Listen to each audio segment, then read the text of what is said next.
Senhor esteja convosco. Ele está no meio de nós. Proclamação da boa nova de Jesus Cristo. Reina Senhor, Lucas. Glória a nós, Senhor. Que tua palavra, Deus Mestre, esteja na minha mente, nos meus lábios e no meu coração. Seja eu prega por prática aquilo que, pela tua autoridade, sem mérito algum da minha parte, veio de tua palavra. Ouça, pois, amada igreja, que o Deus Senhor é de falar nesta manhã santa. Naquele tempo os apóstolos disseram ao Senhor: Senhor, aumenta a nossa fé. O Senhor respondeu: se vós tivesses fé, mesmo pequena como um grão de mostarda, poderiam dizer a esta moreira: arranca-te daqui e planta-te no mar, e ela nos obedeceria. Se alguém de vós tem regado e trabalha a terra ou cuida dos animais, por acaso vai dizer-lhe quando ele voltar do campo: vem depressa para a mesa? Pelo contrário, não vai dizer ao empregado: prepara-me o jantar, sem que disserem, enquanto eu como e bebo, depois disso tu poderás comer e beber? Será que vai agradecer ao empregado porque fez o que ele havia mandado? Assim também vós, quando tiverdes feito tudo o que vos mandaram, dizei: somos servos inúteis, fizemos o que deveríamos fazer. Palavra da salvação. Glória a nós, Senhor. Declara o seu evangelho, perdoa os pecados e somos a felicidade da vida eterna. Queridos e amados irmãos e irmãs, Igreja Santa, Jubileu, esposa do Cordeiro, sejam todos bem-vindos a esta ceia eucarística, a esta Santa Eucaristia, do 27º livro do tempo comum. Deus, usando de complacência, misericórdia e ternura e amor para conosco, já nos primeiros segundos deste dia que está em curso, colocava na nossa mente, em nossos corações, este desejo ardente do encontro pessoal e íntimo com Ele. Por isso, ele a priori nos colocava na mesa da palavra que salva, liberta, restaura, transforma o gênero humano. E ele, portanto, nos falar ao coração, nos exaltar, nos catequizar, nos evangelizar e nos alimentar com a força desta palavra. Uma vez esta palavra cumprindo a missão para a qual ela foi destinada ao mundo, este mesmo mestre, encarnado no seio da Virgem Maria, e que se encarna em cada Eucaristia validamente celebrada, vai transpor até a mesa do pão eucarístico. E alimentados com o pão da palavra e o pão da Eucaristia, seremos robustecidos na fé para melhor compreender o nosso papel: profeta, profetiza, discípulos e missionários do Senhor. Seremos, portanto, robustecidos na fé para melhor testemunhar o Evangelho de Deus, isto é, nos tornar evangelhos vivos uns aos outros. Caríssimos, nós estamos, portanto, iniciando o mês de outubro, um mês dedicado às missões, um mês dedicado às orações pelo começo das missões e pela santidade dos missionários. Para que a gente possa ter consciência, é bom que tenhamos em mente e no coração que missionário é todo batizado. Todo e qualquer batizado tem por obrigação ser protagonista da boa nova, com sua palavra, seu testemunho e vida, seja dentro de casa, na sua pequena comunidade, na sua pequena igreja doméstica, no seu bairro, na sua rua, ou além fronteira, como muitos irmãos e irmãs fazem, que deixaram casa, pai, mãe, vontade, desejo, sonhos, para ir sonhar o sonho de Deus, com tantos uns que já não sonhavam mais, ou nunca sonharam esse projeto de Deus, que Deus tem para a nossa vida. Portanto, hoje nós somos convidados a rezar pelo começo das missões, pela santidade dos missionários. Aqueles que fazem e exercem a sua missão, um pequeno grupo, mas de modo particular e especial, por aqueles que vão bater fronteira, levar a boa nova do reino. Repito, na sua palavra, seu testemunho. Santa Teresinha, o menino Jesus, ela nunca saiu do Carmelo e tornou-se, portanto, patrona dos missionários das missões. Por quê? Porque ela intensificou as suas relações em prol das missões e em prol dos missionários. Mesmo tendo em vista que o batismo chama-nos, convoca-nos a ser, portanto, missionário do reino, protagonista da boa nova, se não fizermos, e pelo menos nós passamos como Santa Teresinha, intensifiquemos nossos corações pelas missões e pelos missionários. Assim como ela, também São Francisco Xavier, que é tido também como patrono das missões e dos missionários. Hoje ocupamos essa Assembleia Litúrgica congregada em nome do Senhor, o missionário por excelência que deixou o céu e veio transmitir a boa nova aqui na terra entre nós, a nos unirmos em oração pelas missões, pelos missionários, e de modo muito particular e especial pelas missionárias de Santa Teresinha do Menino Jesus. Missionárias estas que gastam a sua vida, que testemunham o Evangelho com sua vida e com sua palavra no seio da nossa comunidade. Portanto, rezemos pelas missionárias de Santa Teresinha, fundada pelo Espírito Santo, por intermédio de Dona Isil Maria Colônia, este servo de Deus. Rezemos, portanto, pelas missionárias de Santa Teresinha de modo particular e especial. Rezo por ela, rezo também pelas irmãs Angélica de São Paulo, aquelas que, de uma certa forma, ajudaram na minha criação e na minha doutrinação e motivaram e alimentaram a minha vocação. E hoje, o homem que eu sou, o padre que eu sou, é graças a essas pessoas que tiveram coragem de falar do reino, de tocar-se o Evangelho vivo, de testemunhar o reino de Deus. Rezemos, pois, pelos missionários. Uma outra reflexão que eu gostaria de extrair para nós é do Evangelho de hoje. O que nos fala o Evangelho de hoje?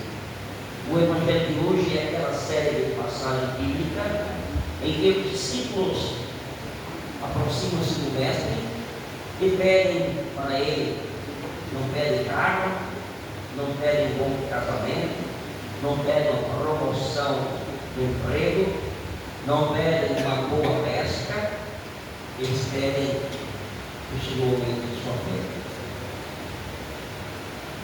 Nós também precisamos pedir ao Senhor nesta manhã santa, a exemplo daqueles que nos antecederam na fé, os primeiros discípulos, os primeiros apóstolos. Também nós devemos dizer hoje, apenas como nós, Senhor, aumenta a nossa fé. Por que aumentar a nossa fé? Porque se ela fosse pequena que seja, do tamanho de uma mostarda, falando assim de uma maneira bem popular, um grão de mostarda, certamente nós teríamos um pouco poder de dizer para aquela amoreira: arranca-te daqui e planta-te ali. Quantos prodígios, quantos milagres e portentos poderíamos realizar em nome do Senhor Jesus na base da força da fé? A prova de nossa fé é tão pequena, tão minúscula, muito mais do que o grão de mostarda, a semente de mostarda. E olha que é bem pequena. É porque ela é tão pequena, tão insignificante, que muitos milagres acabam não acontecendo. E muitos prodígios acabam não acontecendo, nem na nossa vida, nem na vida daqueles que estão ao nosso redor. É por isso que hoje nós somos também convidados a pedir ao Senhor: Senhor, aumenta a nossa fé. Olha, que exemplo bonito de fé de São José. Quem é homem e na sua sã consciência aceitaria, se não fosse motivado pela fé, pela credibilidade em Deus, uma mulher que traz dentro do seu ventre um fruto que não foi fruto da sua relação, do encontro carnal entre ambos. A fé de José é tamanha, tão grandiosa, tão bonita, tão santa, tão profunda, que ele simplesmente entende que ali, no seio da sua Maria, tinha algo extraordinário e que ele não tinha compreensão, mas tinha fé que era algo vindo do eterno, algo vindo do divino, algo vindo de Deus. E que tudo era. E por isso que Deus recompensou, colocando ele como guardião daquela família, guardião de Maria, esposa do Espírito Santo, guardião de Jesus, Salvador da humanidade, esposo e cabeça da igreja, e é o patrono da igreja. Merecia, porque a cruz, a vontade, ao desejo, ao sonho, ao ideal de Deus, e pela fé aceitou tomar Maria como sua digna esposa, como sua companheira de caminho para a eternidade. Foi pela fé também que Abraão deixou sua casa, deixou suas terras e foi para a terra que o Senhor prometeu, onde correria leite e mel. Foi pela fé que Moisés cria nos hebreus, mas criado pelos egípcios, revolta-se, levanta-se contra o faraó e arranca os hebreus das mãos do faraó e faz eles atravessar deserto adentro, atravessar o mar para a terra prometida pelo Senhor. Foi pela fé também que Maria disse seu sim àquele comunicado do anjo. Se não fosse a fé de Maria, certamente ela não aceitaria a ação milagrosa, grandiosa e estupenda de Deus em sua vida. E a fé também nos trouxe aqui para este convívio particular e íntimo com o Senhor. Foi pela fé que Dom Posidônio, o Padre Elia, Padre Paulo, o Padre Ronaldo, que um dia deixaram sua casa, seu sonho, seus ideais, a proposta de edificar uma família e ter seus filhos, doaram a sua vida a serviço do reino da igreja e de mundo desconhecido, mesmo sabendo que não iriam ser amados por todos, nem compreendidos por todos. Foi a fé que nos trouxe aqui. Foi a fé que nos tirou da nossa família para que pudéssemos contribuir uma outra família, a família de Deus e a igreja. Foi pela fé que um dia vocês deixaram vossas casas, vossos pais e constituíram uma família. Olha como é belo ter fé, como é bonito ter fé. Olha o poder da fé, olha quanta graça acontece na vida de quem tem fé. Então, aqui se podia depois de igreja. Queremos, portanto, nesta Santa Eucaristia, dizer: Senhor, eu creio, mas aumenta a minha fé. Faz de mim, portanto, instrumento de salvação. Que eu seja, portanto, protagonista desta fé. E que a minha fé seja traduzida no amor ao próximo. Que a minha fé seja traduzida de esperança. Que a minha fé seja traduzida de justiça, de acolhimento, de partilha, de solidariedade. Porque é muito fácil, dizia o padre ontem à noite, você dizer que tem fé, dizer, eu sou católico, apostólico, romano, eu nasci nesta igreja eu vou morrer, porque é a igreja dos meus antepassados, porque é a igreja dos meus pais, dos meus avós, dos meus padrinhos, dos meus tios. Eu creio em São José, eu creio em Nossa Senhora, eu sou, portanto, ali devoto de São Benedito, de Nossa Senhora do Rosário.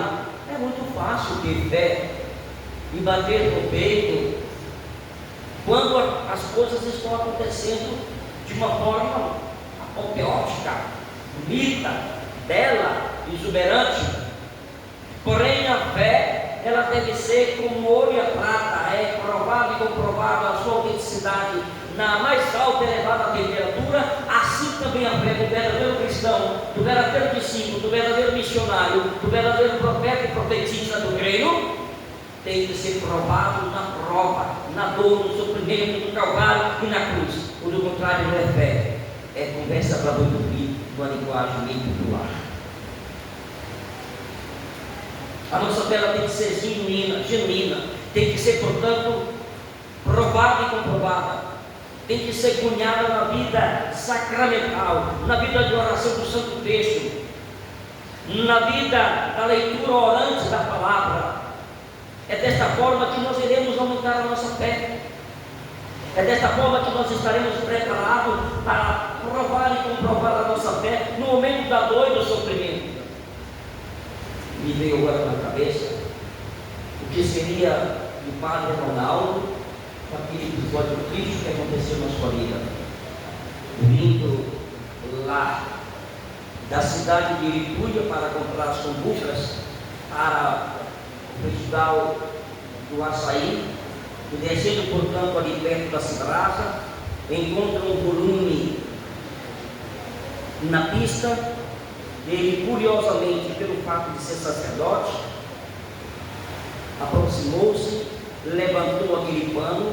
Para a surpresa dele, era a irmã dele mais velha, que tinha ido para Belém fazer uma consulta, se preparando para ir para Roma com ele e visitar a vila de Laurentiário a 4 horas de Roma. Se eu não fosse, não é porque eu sou padre, se eu não fosse temente a Deus, se eu não fosse um homem de fé, se eu não fosse um homem que acredita que Deus faz nova todas as coisas e que da desgraça Deus traz graça na nossa vida, eu teria entrado em desespero. Eu não teria, portanto, agido da forma que eu agi.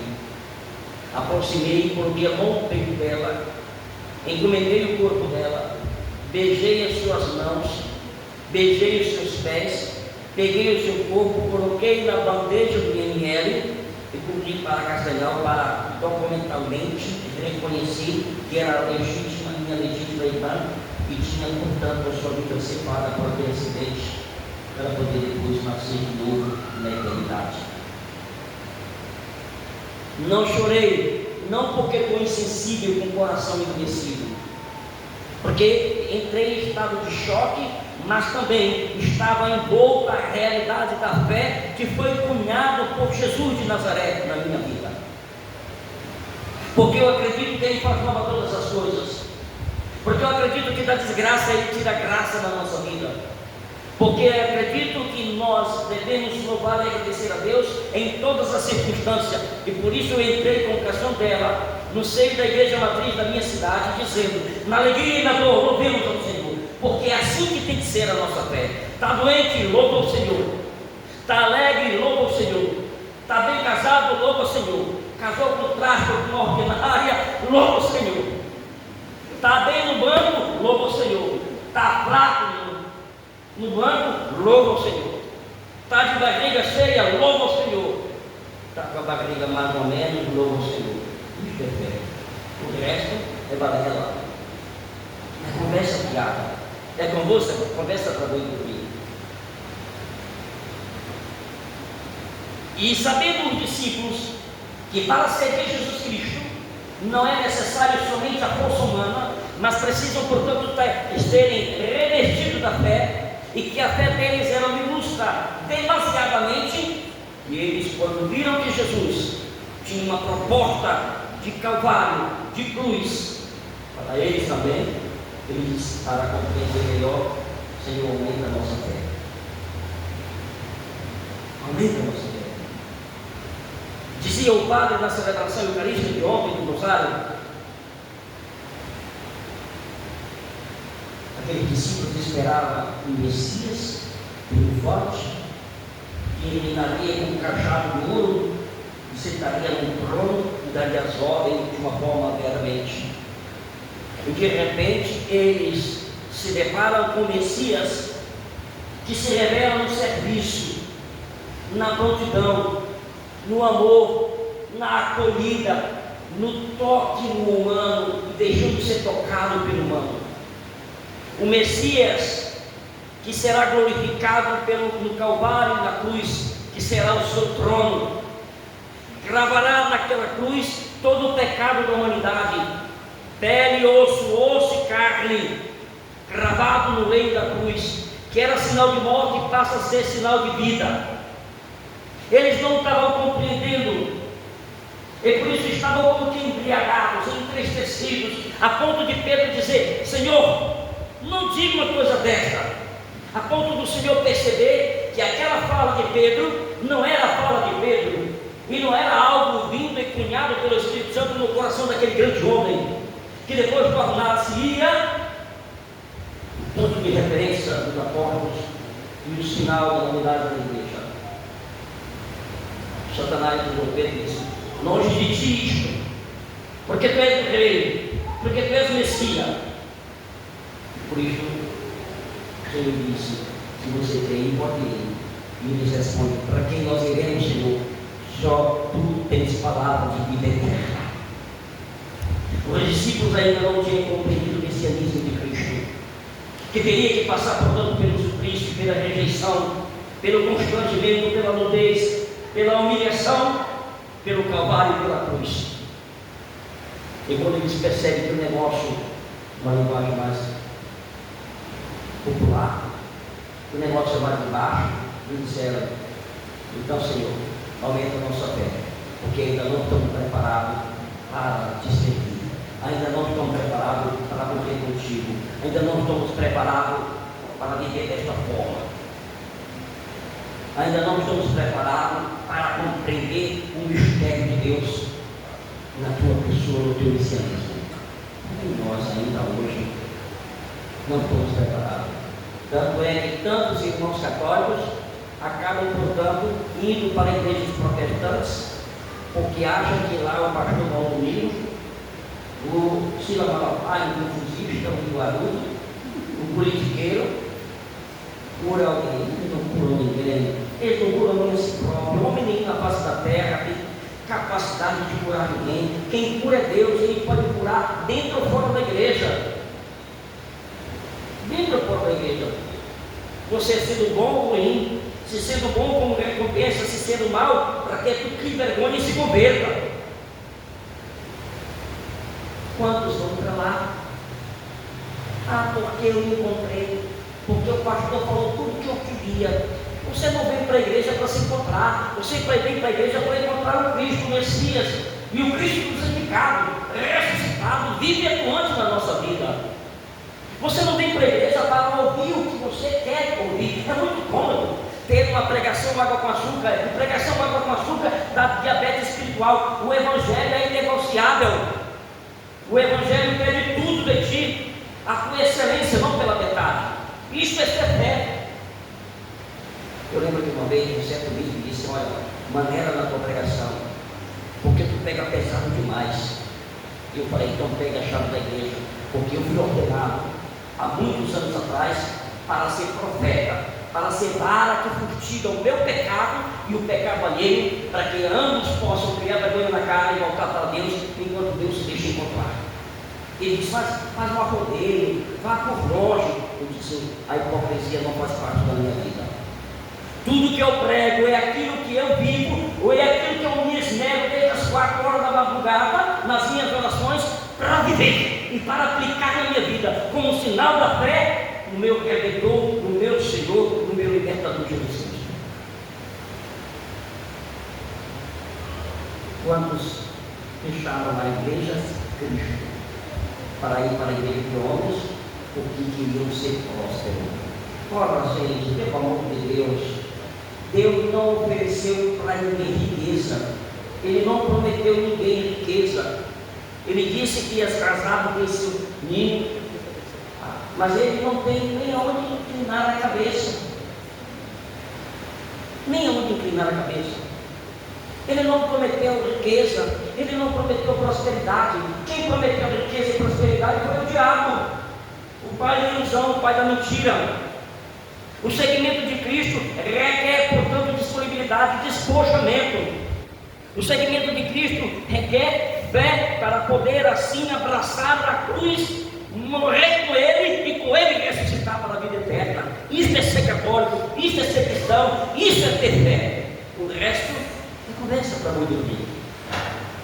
Peçamos, portanto, ao Senhor que nos dê esta capacidade de olhar as coisas com o olhar da fé, com o olhar da fé, com o olhar de Deus. Peçamos a Deus que nos dê a coragem de uma fé genuína, transformadora, que acolha, que transforme a vida das pessoas e as nossas vidas. Peçamos ao Senhor que nos dê uma fé genuína, profunda, cunhada nos sacramentos, na leitura orante da palavra, para compreender que o reino de Deus já e não está aqui entre nós. Que o nosso céu pode começar aqui, como também o nosso inferno pode começar aqui. Por isso sejamos mais humildes, mais humanos, mais prestativos, acolhedores, amáveis, amigos, solícitos uns para com os outros. Tirem a arrogância, tirem a prepotência, tirem ali aquele olhar de nariz empinado para o outro, porque somos tudo de carne e osso, mas cedo mais tarde e muito acabar mesmo do ar. Só temos uma certeza nesta vida, que um dia todos nós vamos morrer. Todos nós. Porém, será muito bonito o padre dizer no dia do nosso sepultamento: este era um bom cristão, era uma boa cristã, de comprovada virtude, de vida sacramental, de leitura orante, de oração do Santo Cristo, de serviço no reino e sem esperar nada em troca. Por que eu digo isso? Porque tem muita gente que às vezes vem servir as nossas comunidades, as nossas paróquias, dia de festa, não espera aplausos ou holofotes, ou simplesmente bajulação por parte do Padre. Olha o que o Evangelho de hoje falou. Somos todos servos inúteis, fazemos o que devemos fazer. Deus não nos deve nada, nós que devemos para Deus e nunca teremos a capacidade de pagá-lo. Nunca. Peçamos ao Senhor, portanto, que nos dê a graça da fé, da disponibilidade, colocando a nossa vida a serviço do reino da igreja, sem esperar nada em troca, assim como Maria, como José, assim como os nossos antepassados, aqueles que nos antecederam na fé. Que Ele nos dê uma fé genuína, verdadeira, capaz de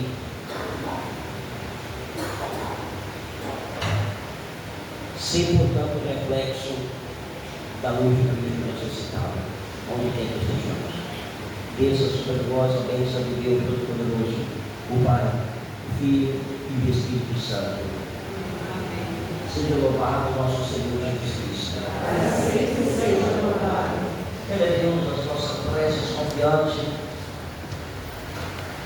e, professando a nossa fé, queremos, pois, dizer com todo o coração que nós acreditamos no Senhor. Esta é a nossa prece também. Tem como cantar o prêmio?